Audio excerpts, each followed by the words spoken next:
Hi, and thanks for watching this video. Today, I'm going to be sharing with any of you cellists out there who want to accompany someone with your cello how to create beautiful accompaniments. And I'm going to do that by dividing this topic up into 3 sections, into 3 separate videos. And the first one, I'm going to be talking about playing chords on your instrument. So that's going to be today's video.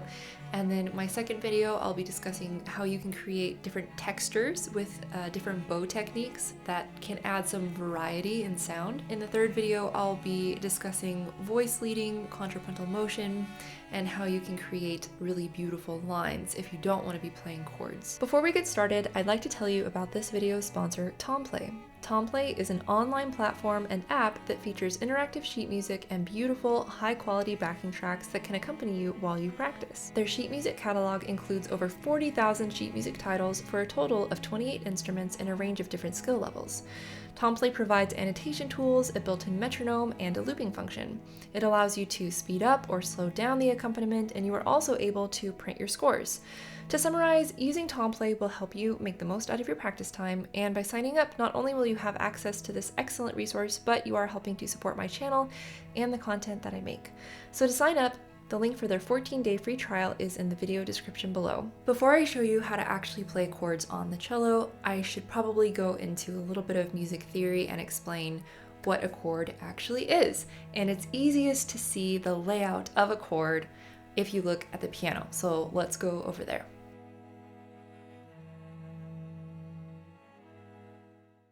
Okay, so a little bit of music theory looking at the keyboard. Let's just start out by looking at our note names. So here's middle C, C, D, E, F, G, A, B, C. C sharp, D sharp, F sharp, G sharp, A sharp. Or, because you can spell them enharmonically, D flat, E flat, G flat, A flat, B flat. So C, C sharp or D flat, D, D sharp or E flat, E, F, F sharp or G flat, G, G sharp or A flat, A sharp or B flat, B, and then here C again. So let's talk about half steps first. The smallest interval that we have in Western music, at least, is a half step. So from C to C sharp, that's a half step. Add 2 half steps together and you have a whole step. So from C to D, you have a whole step. Now I'm concerned about building a third. So this half step is also called a minor second.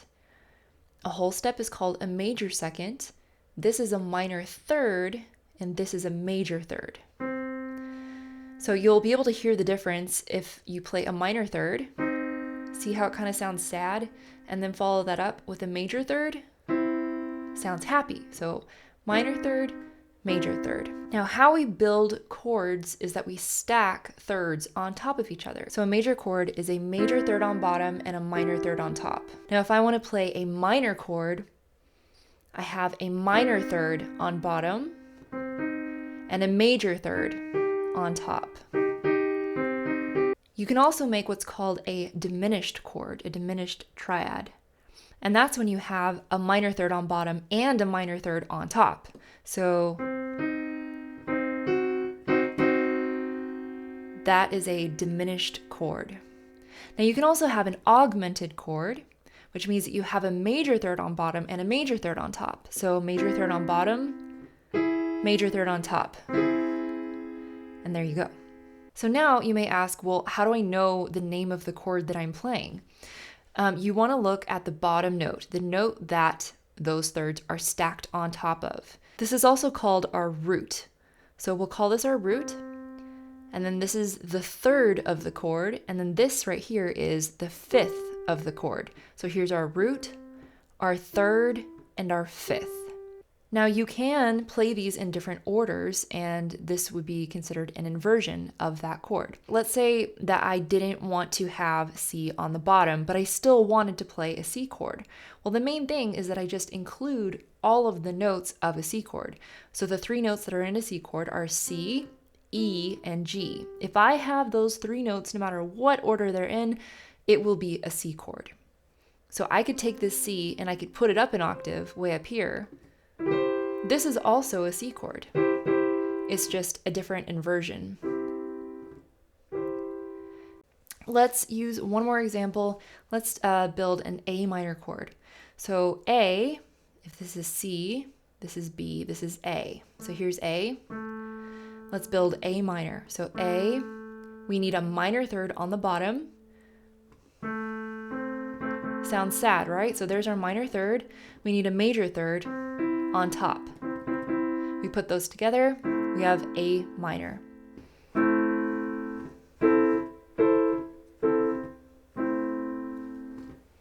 All right, so we have our cello, and now we just have to figure out how to take the chords that we figured out on the keyboard and apply them to this instrument. And the easiest way to do that is to just remember the 3 notes that make up the chord that you want to play. We're going to take A major as our first example. So in the chord of A major, we have A as our root, and then up from that we have C sharp as our third, and then up from that we have E as our 5th. So major third on bottom, minor third on top. So we have A, C sharp, E. This is the easiest way to play a chord on the cello. Take finger 1, figure out what your root note is. So in this case it's A because we're playing an A chord. Find A on your cello, the lowest one. The lowest one is right here. So on our G string, here up a whole step from open G, finger 1, that's A. Now that we found our root with finger 1, all we have to do is take our first finger and bar it across to the string to the left. So if finger 1 is placed on the G string, we bar it across to the D string, which means that we are playing A here and E here. So A on the G string, E on the D string, and finger 1 is barred across both of those. That takes care of 2 out of the 3 notes, right? Because we need A, C sharp, and E. We have A and we have E. Now, C sharp, the closest one, is going to be right here on the A string, finger 3. Super, super simple. A, E, C sharp. And if we strum them all together, we have an A major triad, an A major chord. Now, the really cool thing about having this finger pattern where it's 1 barred across and then 3 is that if you want to make the chord a minor chord, then all you have to do is use finger 2 instead. So 3 was a whole step away from finger 1, 2 was only a half step away from finger 1. So now we have A, E, C natural, which turns it into a minor chord. So here's the root of the chord, the 5th of the chord, and the 3rd of the chord. And as you can see, the 3rd of the chord is what determines whether a chord is major or minor. So 1, 1, 3 for a major chord, 1, 1, 2 for a minor chord. And then if we want to change the root, if we want to change the chord name, so instead of playing an A major, let's say we're going to play an E major, all we have to do is just change where our first finger is. So C, D, E. We found E, we take first finger again, place it here, bar across for B, which is the 5th, and then since we're playing an E major chord, we're going to put down finger 3, which goes on G sharp.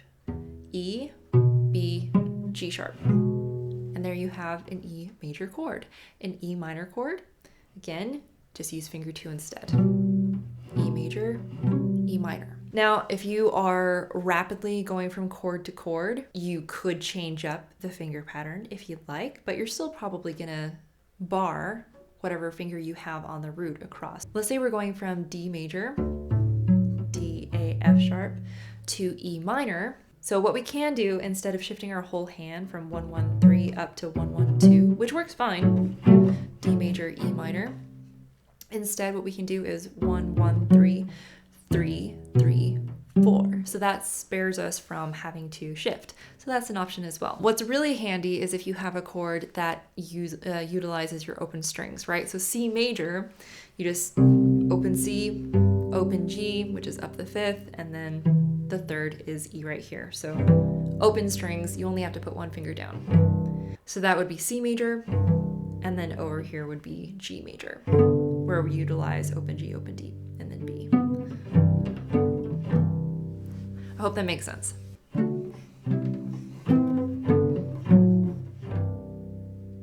Okay, Okay, so now you know how to play a basic major chord and a basic minor chord.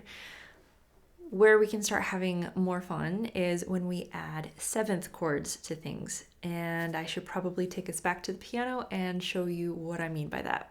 Basically, we add an extra third on top of the triad that we've already built. So let's say that we want to add a seventh to D major. First, let's find our basic triad, D major. So D, up a major third, F sharp, up a minor third, A. D major. Now we want to add another third on top of that stack.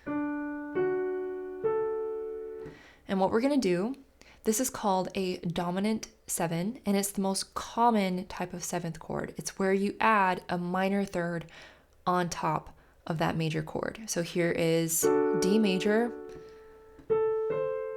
That's our minor third that we're stacking on top.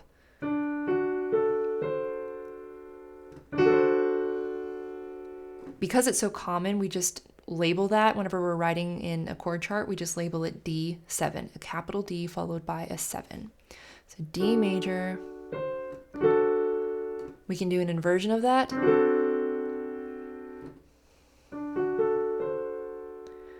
So our notes, D, F sharp, A, C, natural. And that is your D7. All right, so let's play this D7 chord on the cello. Let's start out by doing what we did before, really, really basic, right? So take finger 1, find your lowest D, the root. Here's D on your C string, which is finger 1. So here's D on your C string, D. Barred across, we've got the 5th, and then we add our F sharp, which makes it a major chord. So D major, there's our D major chord. Then we get to add our 7th on top of that, which is C natural. Where's C natural? The closest one? Right there, A string, finger 2.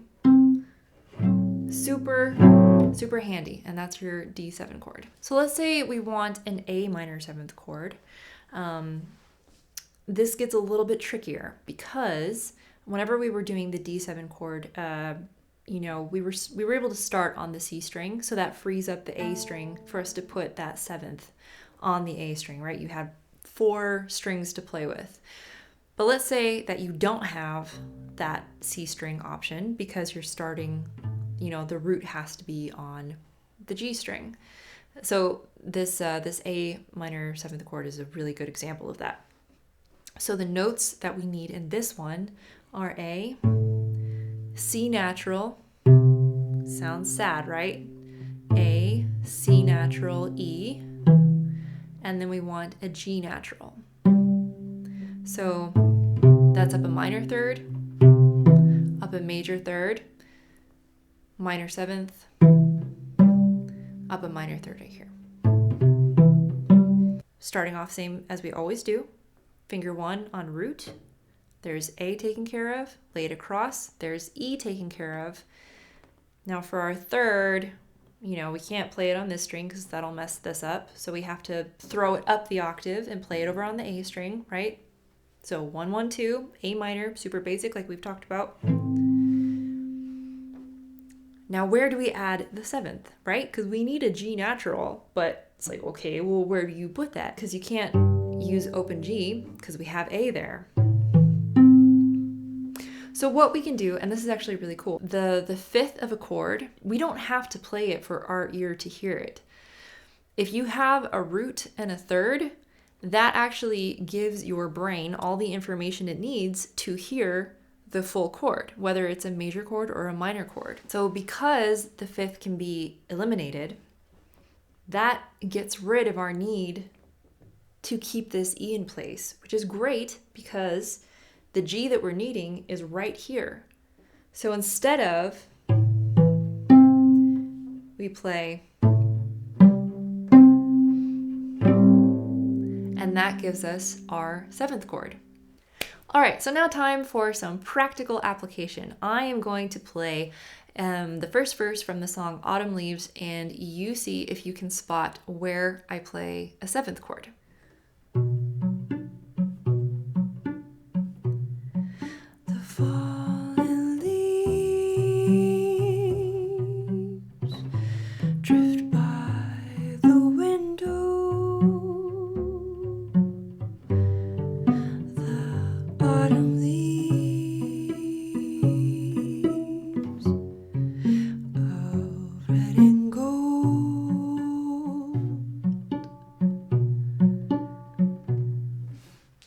Okay, so if you guessed that the 7th chord was played on the autumn leaves, the autumn leaves,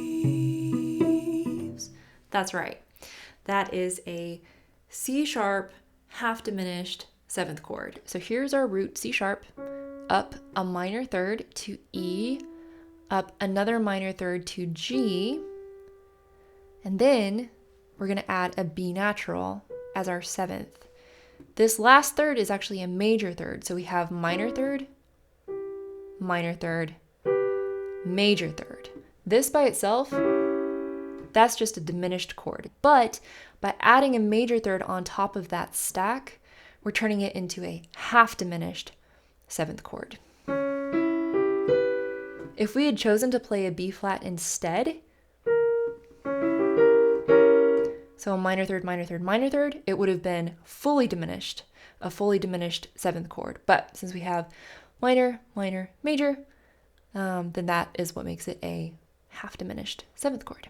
And again, I left out the 5th of that chord. I played C sharp, and then I left out the G natural, and I played B, which is the 7th, but I definitely still had to have that E in there because this is the 3rd. So we had root, 7th, 3rd, C sharp, B natural, and E. So take a look at the chords below, and I think this would be a good quiz for you. Pause the video, look at those chords, and see if you can figure those out on the cello, and then we will check them to see if you got it right. All right, so the first chord is B minor. We find B with our first finger right here on the G string. So B, bar across, F sharp. Because it's a minor chord, we're doing finger 2 right here. B minor. The next chord is E minor. Yes, E, B, G natural. E, B, G natural. Root, 3rd, 5th, and second finger because it's minor. Next chord, A major. Finger 1, root, A, right here on the G string. Finger 1, bar across, E. Because it's a major chord, we're putting 3 down now on C sharp, A, E, C sharp. Next chord, D major. Where is D? Your lowest D. It's right here, finger 1 on the C string, whole step above open C. 1, bar across, A, major chord, so finger 3 on F sharp. And then it goes to G major, open G, that's our root, up a 5th, open D. Here's the 3rd, finger 1 on B. Now here comes our C sharp half diminished 7th chord. C sharp, B, E. Right there, C sharp, B, E. And then we go across for F sharp major, which is actually a pretty easy transition because 1 just pops over here directly across. Here's F sharp on your C string, directly across, C sharp, 3rd finger for major, A sharp, F sharp, C sharp, A sharp, F sharp major. And then our final chord, we come back to the one that we started on, which is B minor. For most of this video, I've been using pizzicato instead of my bow, so let me show you what it looks like whenever you use your bow to play chords. Because our cello has a curved bridge, we don't really play 3 notes at once. You can, but you don't do it very often. If you are required to play 3 notes at the same time, you would play it over the fingerboard and you depress all 3 strings at once.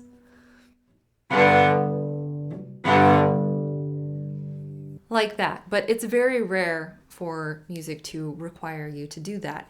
Most of the time what we do is we split the chord up into 2 parts and we play 2 notes on the bottom and we play 2 notes on the top. If we only have 3 notes in the chord over, 3 strings, we play the bottom 2 strings together, so open G and open D. And And then we go and we play the top two strings together, open D, and then our B here, finger 1. I'm using G major as an example. Now, if we have 4 notes in our chord, and let's say that we're going to play a C major, what you would do is you would play 2 bottom strings and then 2 top strings. So you wouldn't be sharing that middle D string like before. The bottom 2 would be open C and open G. The top 2 would be, the D string and the A string. And that would be with the left hand, finger 1 on the D string and finger 2 on the A string. There's also another option called a rolled chord, which don't get it confused with an arpeggio. You are playing the notes one at a time, but it's very quick. Okay, that is all that I have for today's video. In part 2, I am going to be discussing different bow techniques, which I think are really fun. We talk about col legno, staccato, like all of that really fun stuff to vary the texture of your accompaniment. If you have any questions, please put those in the comment section below and I will do my best to respond. Thank you for watching this video, and keep an eye out for part 2.